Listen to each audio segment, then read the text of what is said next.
Hi friends, welcome to our channel. Satyabhama serial next ఎపిసోడ్లో ఏం జరగబోతోందో ఈ వీడియోలో చూసి తెలుసుకుందాం. హర్ష నందినీల మధ్య దూరాన్ని మరింత పెంచిన మైత్రి. అసలేం జరుగుతుంది అని తెలుసుకోవడానికి ఈ వీడియోని స్కిప్ చేయకుండా ఎండ్ వరకు చూసేయండి. నందిని మైత్రి కోసం ఎదురు చూస్తూ కంగారు పడిపోతూ ఉంటుంది. అది గమనించిన విశాలాక్షి, ఏంటమ్మా నందిని, ఎవరి కోసం ఎదురు చూస్తున్నావు అని అడుగుతుంది.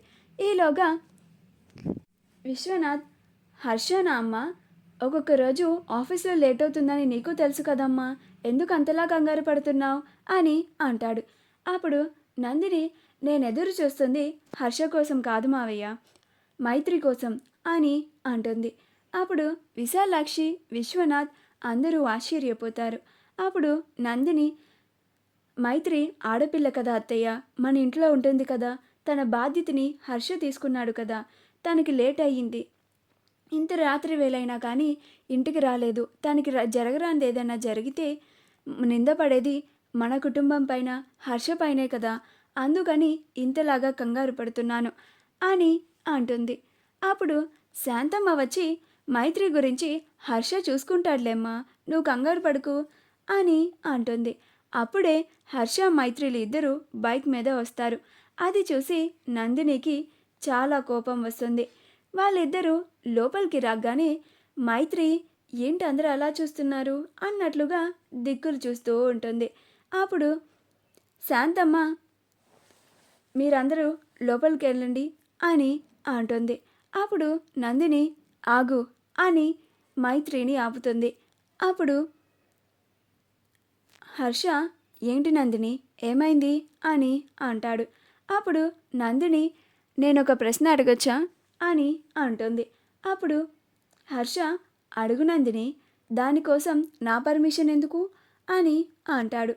అప్పుడు నందిని, నువ్వు ఆఫీస్కి పోయేస్తున్నావా లేక ఈ మైత్రితో షికార్కి పోయేస్తున్నావా అని అంటుంది. ఆ మాటకి హర్షకి చాలా కోపం వస్తూ ఉంటుంది. మైత్రి, ఇది కదా నాకు కావాల్సింది, ఇలా జరిగితే అతి తొందరలోనే ఈ నందినిని హర్షాలని విడతీసి హర్షాని నా సొంతం చేసుకోవచ్చు అని అనుకుంటూ ఉంటుంది. నందిని అని అరుస్తాడు. అప్పుడు నందిని, ఎందుకు అరుస్తున్నావు, నేను ప్రశ్న అడిగినప్పుడు సమాధానం చెప్పు అని అంటుంది. అప్పుడు హర్ష, నువ్వు అడిగిన ప్రశ్న ఎలా ఉందో తెలుసా, ఎంత బాధపడుతుందో తెలుసా నా మనసుని అని అంటాడు. అప్పుడు నందిని, నిన్ను ప్రశ్న అడిగితేనే నీకంత బాధ అనిపిస్తుంటే నువ్వు నా కళ్ళ ముందు ఈ మైత్రిని వేసుకొని బండి మీద తిరుగుతూ ఉంటే నాకెంత బాధగా ఉంటుంది, నా మనసుకి నేనేం సర్ది చెప్పుకోవాలి అని అంటుంది. అప్పుడు మైత్రి, అబ్బబ్బబ్బా, ఎంత బాగా గొడవ పడుతున్నారు, వీళ్ళిద్దరిని తొందరలోనే విడదీసేయాలి అని అనుకుంటూ ఉంటుంది. అప్పుడు నందిని చేసిందంతా చేసి చూడు ఎంత అమాయకంగా నుంచుందో అని మైత్రిని కూడా అంటుంది. అప్పుడు హర్ష, నందిని, నన్ను అన్నావు సరే, మైత్రిని కూడా ఎందుకు అంటున్నావు, దీంట్లో తన తప్పేమీ లేదు అని అంటాడు. అప్పుడు నందిని, చూసినావా అత్తమ్మ, ఎంత బాగా మైత్రికి సపోర్ట్ చేస్తుండో, ఇక్కడ పెళ్ళాం పనికిరాలే అని అంటుంది. అప్పుడు విశాలాక్షి ఏం మాట్లాడలేక మౌనంగా ఉంటుంది. అప్పుడు మైత్రి, అవును, హర్ష నా పైన ఒక్క మాట కూడా పడనివ్వడు అని ఆనందపడుకుంటూ తనలో తాను అనుకుంటూ ఉంటుంది. అప్పుడు నందిని, చెప్పు పెనిమిటి అని అంటుంది.